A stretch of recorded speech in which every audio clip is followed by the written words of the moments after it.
Alright, the starting five brought to you by OneXBet, the title sponsor of the MPBL. Your choice, your victory. Feel more game with OneXBet. For Batangas City, Kai Oliva, Levi Hernandez, Mark Cruz, Jexter Apinan, O'Neal Arim.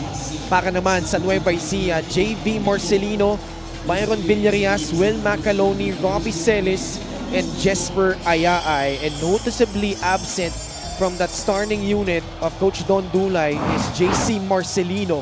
So his twin brother will step up at that guard spot para dito sa Nueva Ecija. And we'll probably hear some news on the status of JC. But that's a big blow for Nueva Ecija if he can't play today. Especially with how determined Batangas City wants to end their losing spell kontra dito sa Nueva Ecija. Yan, alam mo naman na itong si JC is a leader for their team, let alone in minutes played as well as in points and steals, and he's one of the top three. So JB's gonna have to step up to the plate in the absence of his twin brother. Hernandez off the curl, can't hit it. Rebound Robbie Celis. And ito yung magiging challenge para sa Batangas. How do you stop and make this very efficient offensive system of Nueva Ecija Rice Vanguards, make them very uncomfortable, then not making it easy for them to score? Villarias immediately nailing a free to begin the match para dito sa Nueva Ecija. When you notice some of the very first plays of the Rice Vanguards, it almost always starts with a three-point attempt by Byron Villarias. They want to set the tone on that side of the floor. Although they do not really take a lot of threes, sobrang efficient nila, Coach Mike, that they're number one in terms of points scored and two-point field goal percentage at 56.8%. As you see JV trying to go right at Kai Oliva. At saka isa na sa reasons kung ba't hindi ganun kataas yung three-point attempts nila. Kasi it almost, I feel, parang exclusive to Byron Villarias. And so, a load of those attempts have really come from him. And, just making the most of guys who can actually score. Steal right here. Kai Oliva getting another starting nod. Now goes straight to the cup and scores 2 points para dito sa Batangas City. Yeah, good quick response on the second offensive set para dito sa Rice Vanguards by Batangas. And right now, you feel that pressure defensively from Batangas. And the shooters, you still got to allocate them. Because Byron is going to hold that three forever until you find someone to go out and check on him and challenge his shot. That was simply beautiful from Byron Villarias. That time, Levi Hernandez called for that offensive foul. Jesper Ayaay will be draped all over him throughout the match. Fast break the game brought to you by Extreme X Pop, personal karaoke speaker. Everyday karaoke. Pero ramdam mo rin yung depensa ng Rice Vanguards that time. It was a run-out, I feel, advantage para dito kay Kai against Will Macaloni because of positional advantage on their side. But you see Rob Celis also behind trying to help out, not making it a numbers advantage game para dito sa Rice Vanguards, sa Batangas. 6-2 start for Nueva Ecija. They swing the ball around. Jesper Ayaay susubok din ng tres. Left it short. Mark Cruz the rebound. Kai Oliva, 4th consecutive start.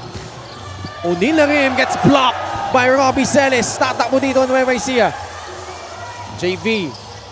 Pass to Villarias. That time, can't hit it. How about a block by Rob Celis though? Good timing.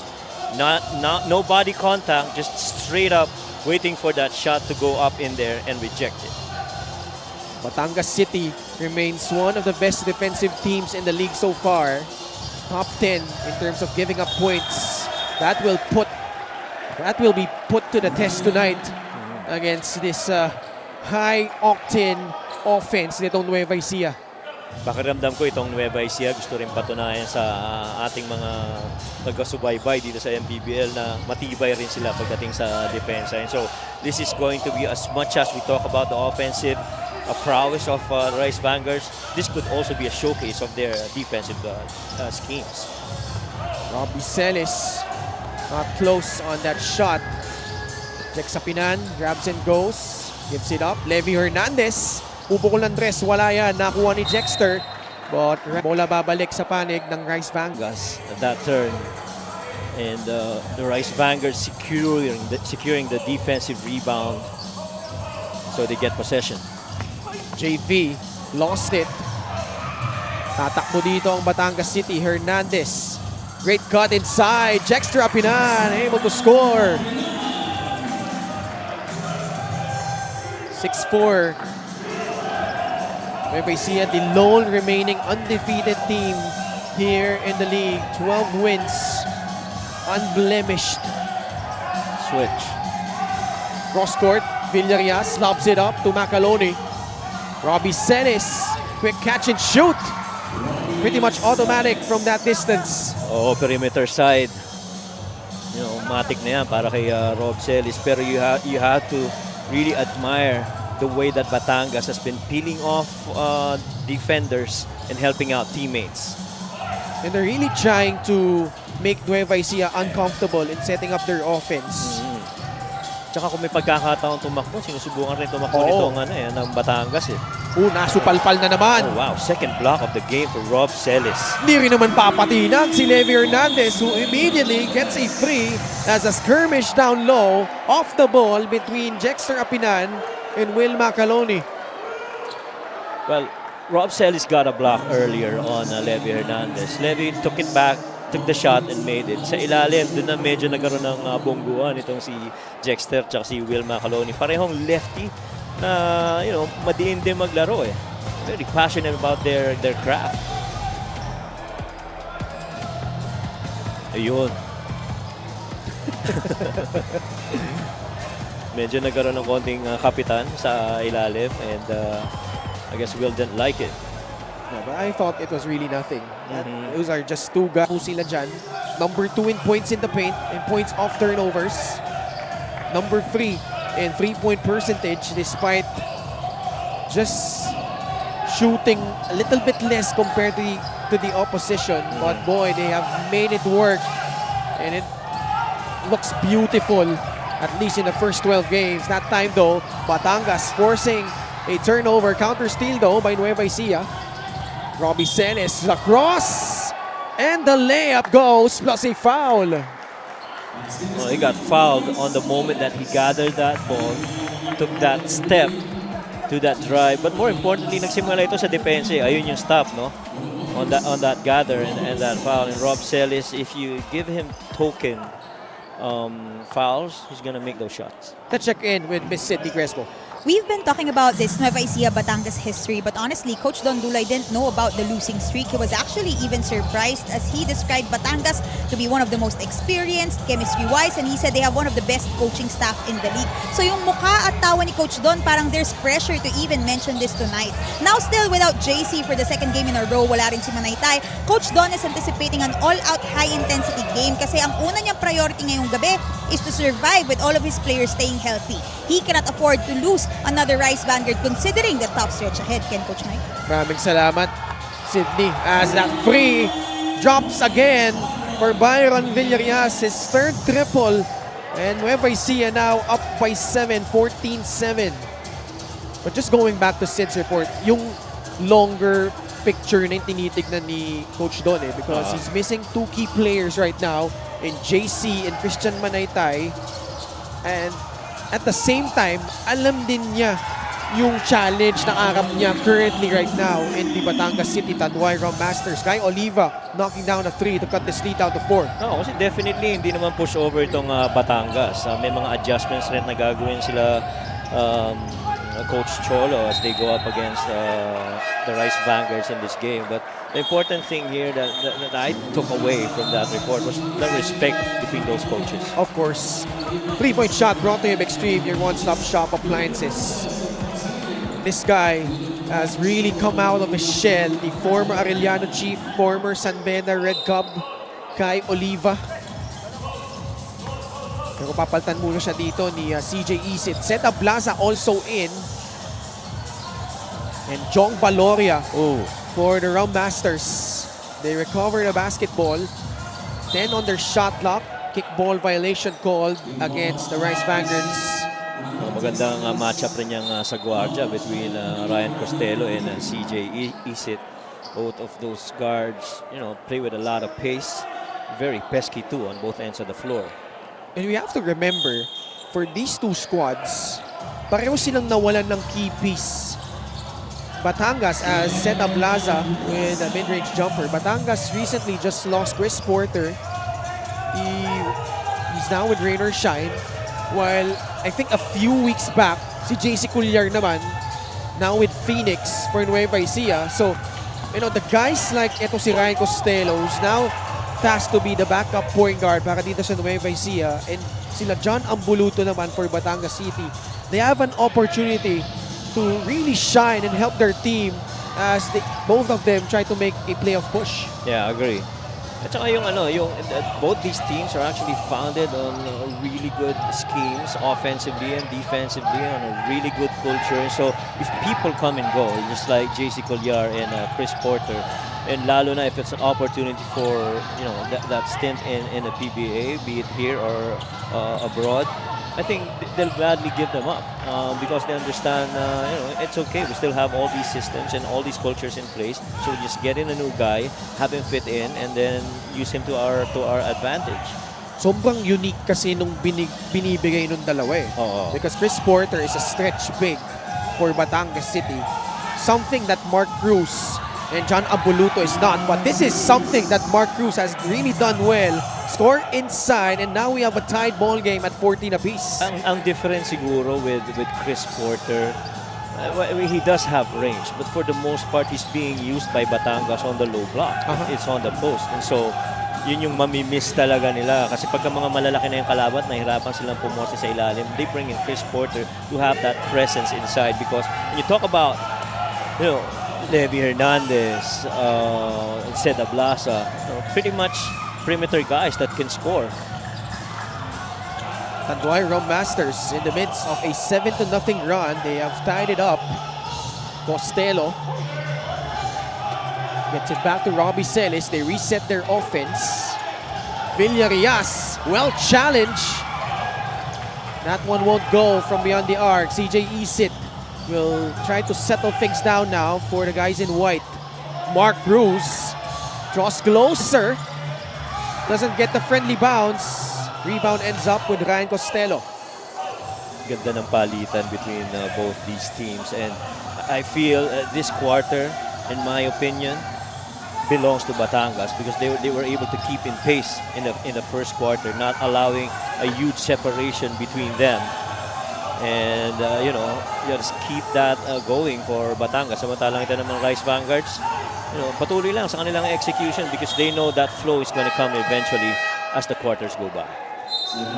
Zeta Blaza lost the basketball when he tried to drive inside the paint. John Ambuluto getting in, as well as Tosi Tansinko naman para sa Nueva Ecija. By the way, quick shoutout lang sa ating butihing kaibigan. Walang iba kundi si Madam Photographer, Miss Luisa C. Who's, I think she's watching right now. She really wanted to be with us here in Abra, pero kailangan niyang alagaan yung mga alaga niya sa bahay. Oo, yung mga fur babies niya. Yes. And, we've mentioned the players involved in this rivalry. Coach Mike, si Luisa kasi yung focus niya, and rightfully so, is the matchup between the coaches, and Coach Cholo and Coach Don Dulay. Yeah. And I think everyone else, including the other teams, are also focused not just on the players on the floor, but what both coaches have in stored and prepared in this very crucial match between these two. Good ball movement, good three. Nueva Ecija has been scoreless for quite some time now. That defense of Batangas fighting, and now they get into transition. Jong Baloria gets fouled with 9 seconds remaining here in quarter number 1. Jong Baloria really attacking the cup aggressively at that point. He goes to the line. LGR is the official outfitter of the MPBL. 85% free throw shooter itong si Jong Baloria, and maraming pagkakataon na tumulong siya para dito sa kanilang team, lalo na on the scoring side. Those are his averages, close to 10 points per contest. But prior to this season, Jong Baloria has never had a season where he averaged in single figures in scoring. So lahat double digits, consistent. The longevity of Jong Baloria, but Tancinco got fouled as he took that shot from beyond the arc.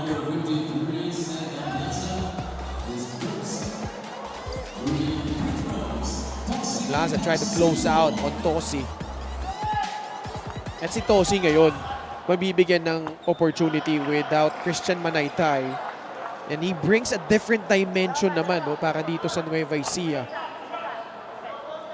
Because he could stretch the floor, he could put it on the deck at that 4 spot.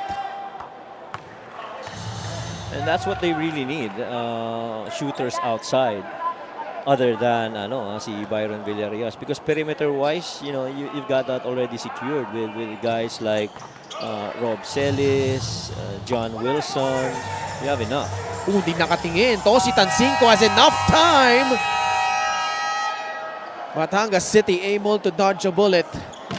But pretty much back and forth in quarter number 1 between these two titans. Byron Villarreal though got things going early para dito sa Nueva Ecija. Deadlocked a first quarter right here, but really all because of the defense that was played by Batangas early on. The hot 3-point shooting by Byron Villarreal, but they quickly responded, lalo na dito sa mga defensive stops nitong Batangas, allowing only 29% shooting for Nueva Ecija against the 40% clip para dito sa Batangas. Tied game, 16-all. Yeah, Coach Mike Perez, and at courtside, si Miss Sydney Crespo. And your thoughts on what transpired in quarter number 1, Coach Mike? Well, I felt the duo of Byron Villarreal and Rob Celis have provided that 1-2 punch scoring-wise para dito sa Nueva Ecija. But really, just the defense and the intensity of how they're covering every man, switching on every opportunity, refusing to get screened, transition defense. That pretty much has been the calling card of the Batangas Round Masters in that first quarter. Let alone this initial offense para dito sa Rice Bangers in the second quarter. They had to exert a lot of movement before they actually got up that shot.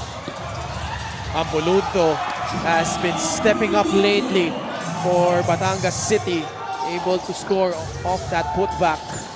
Yan naman ang halaga ni John Ambuluto para dito sa Batangas. There were games in the playoffs from last year na napakalaki na naging role nito ni John Ambuluto. And right now, that's expected of him, especially as he goes up against Will Macaloni and the rest of the bigs. Tancinco can't bury that free.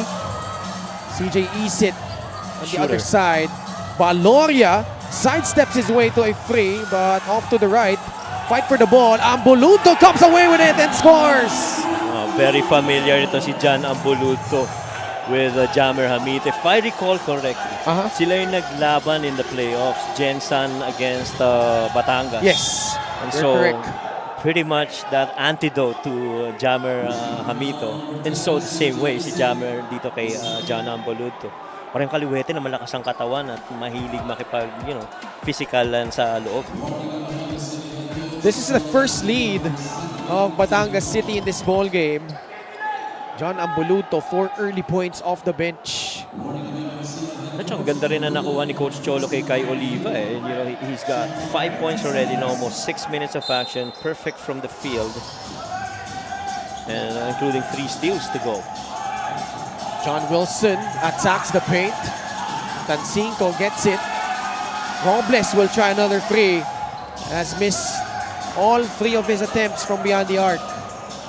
And if you're Batangas City, you live with that shot by Billy Ray Robles.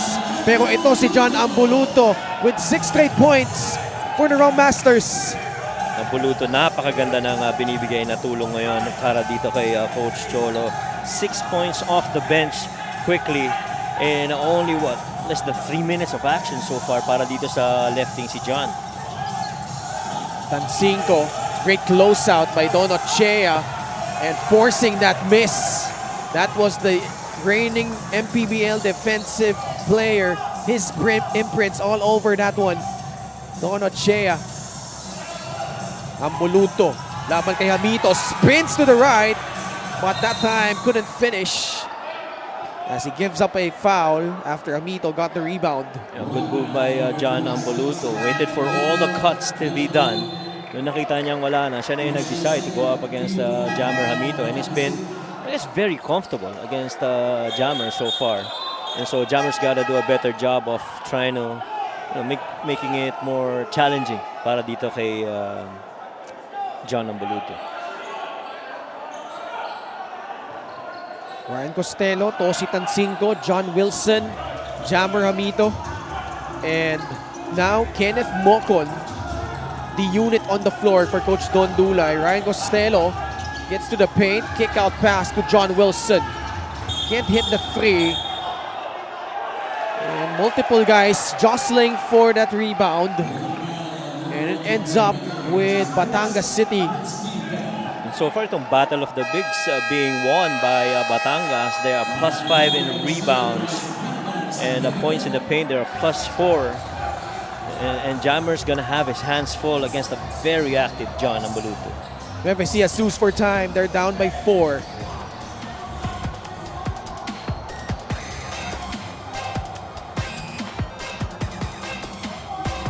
City ngayong laro nga, he already has 6 points, 2 rebounds, came late in the first quarter. And ang kagandahan nito, hindi nila minadali si John Ambuluto to come back. Alam nila may mga games na, oh my God, how we wish we had you, John. But, you know, they had him take his time so that he recovers well. And they're right now reaping the benefits of having that patience for John Ambuluto recovery. And this unit of Seda Blaza, John Ambulunto, Jong Baloria, CJ Isit, and Don Ochea have been working really well, streaming good music together as they have taken the lead. This free throw, hatid sa atin ng Extreme Appliances, ang subok at kumpletong appliance brand ng Pilipinas. And if you have those 3 guys, you know, really working together, real good, I mean, it's tough to be going up against Batangas because alam mo, pagka ganyan ang nangyayari, mas dumadali ang buhay ni this guy, Seda Blaza. Dumadali yung buhay niya kasi hindi na siya nagpo-focus masyado sa rebounding because Don Ochea and John Ambuluto, they're gonna do their stuff. Ayun, skirmish underneath. Hindi nagbibitawan yung dalawa kanina pa, CJ Isit as well as, oh wow, Ryan Costello. I told you, this is this is gonna be 2 teams with a lot of pride, former champions.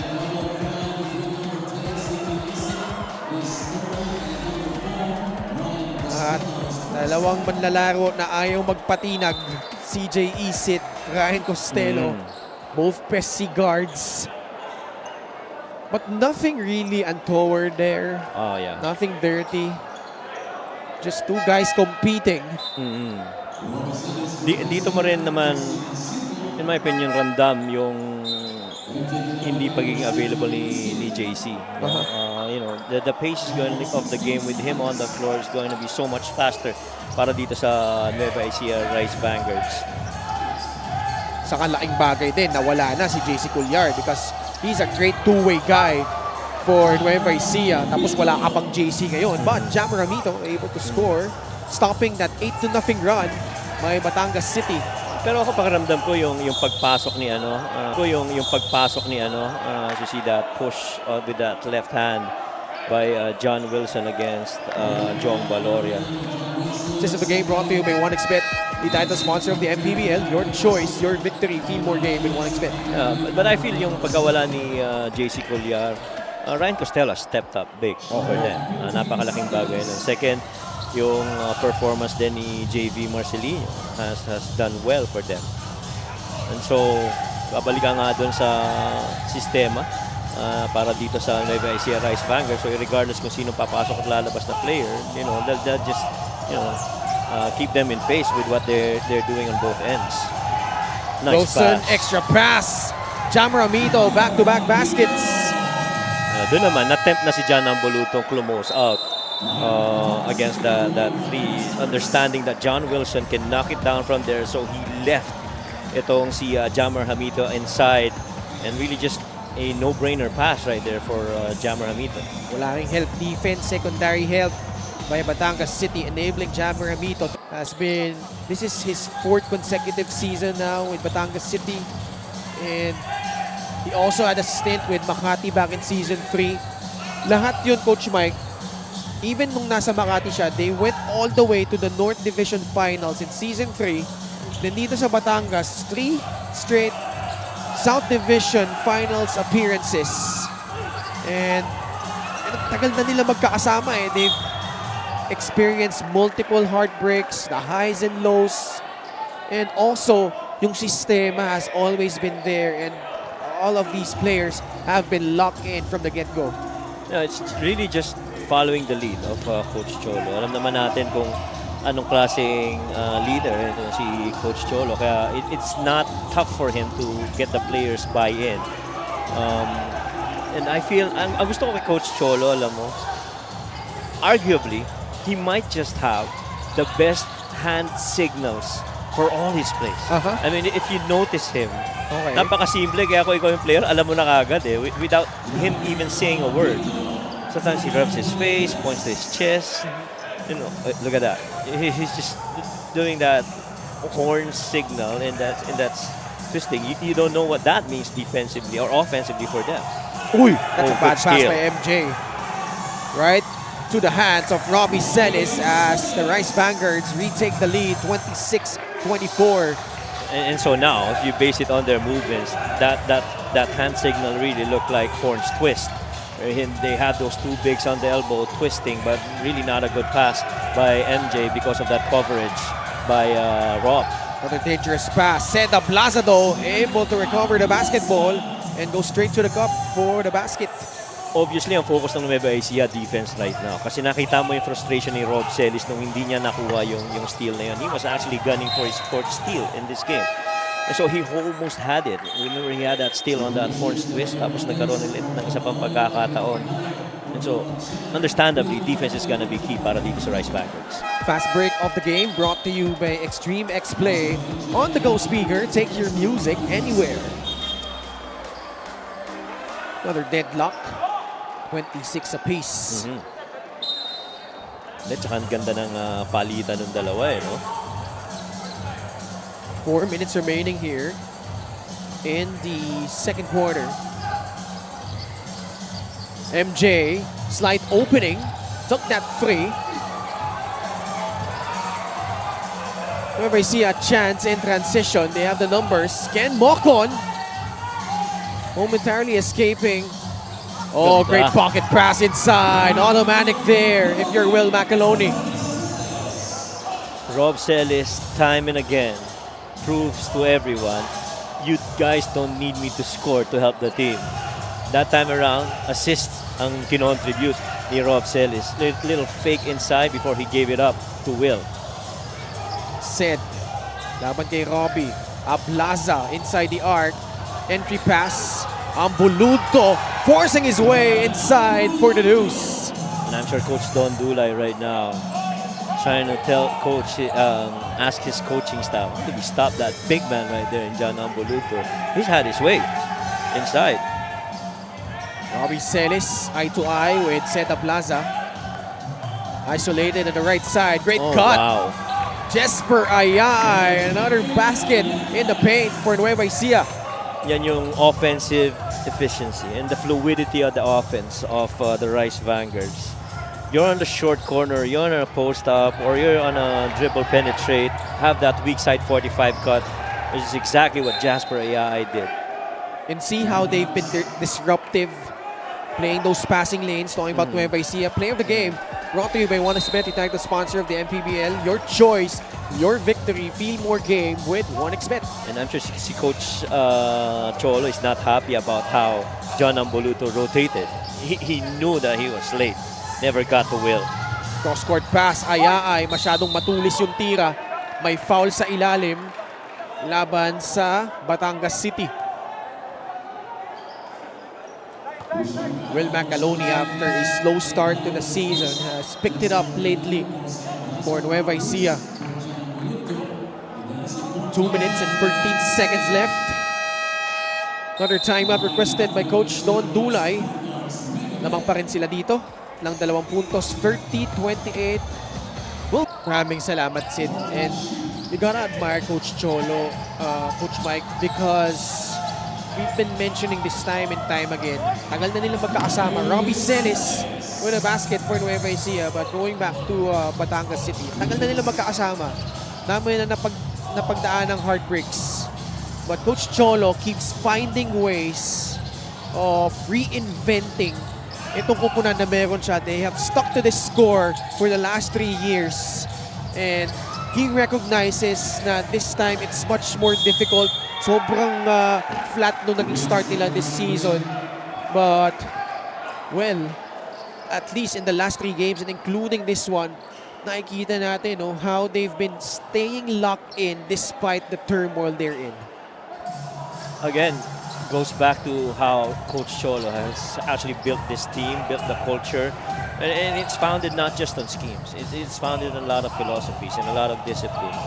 And so kung ikaw ang player ngayon at tatawag si Coach Cholo, Ken, do you want to play for me? I'm sure your straight up answer would be yes, because you understand that's Coach Cholo Villanueva and what he brings to the table. And itong core players that you mentioned earlier is really in here, staying with the team because they believe in Coach Cholo.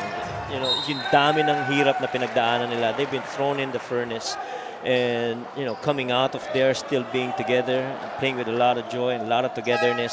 That's what makes itong Batangas Rum Masters very unique and very special for this team. They've got to clean up their turnovers though. Already 9 miscues for Batangas City. A recipe for disaster if you're going up against this mighty Nueva Ecija squad. Robbie Celis lalapit. Hernandez the rebound for Batangas City. Maybe time for 3 or 2 more possessions here before we end the quarter. Pocket pass. This time Mark Cruz, but can't convert. 37 seconds remaining here in the second period. Cross-court pass. Good skip. Ken Mocon. Wala yan. Nakuha ni Mark Cruz yung rebound. The birthday boy, Philip Panyamogan, nasa loob na. Para sa Batangas, 10 turnovers already for the Rum Masters. Robbie Celis making them pay. 3-point play opportunity for Robbie Celis. Well, second in points of turnovers, that's what the Nueva Ecija Rice Vanguards have been.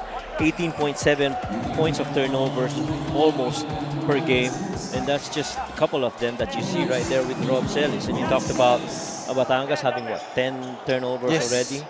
They're averaging roughly about 14 per game, and so this is also a testament to the kind of defense that Nueva Ecija has played in this first half. We've been talking about how good they've been offensively, but the defense has really stepped up, especially after that timeout earlier by Coach Don Dulay.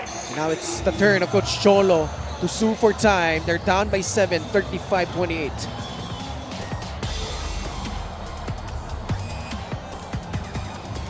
Tapos tong second game, I think he's relishing the chance to play in front of this really basketball crazy people dito sa Bangged Abra, Coach Mike. Oh, they have so much passion for basketball in this province of Abra. Levy for 3. Time winding down. Hernandez could not nail that 3 to beat the buzzer.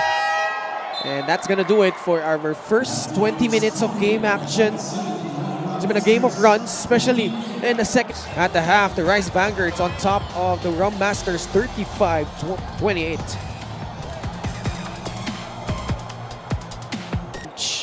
Are the guys also leading in scoring for Batangas City. John Ambuluto with 8, Seda Blaza with 6 points, Kai Oliva with 5 points para dito sa Batangas. Nueva Ecija, as usual, Robbie Celis 12 points.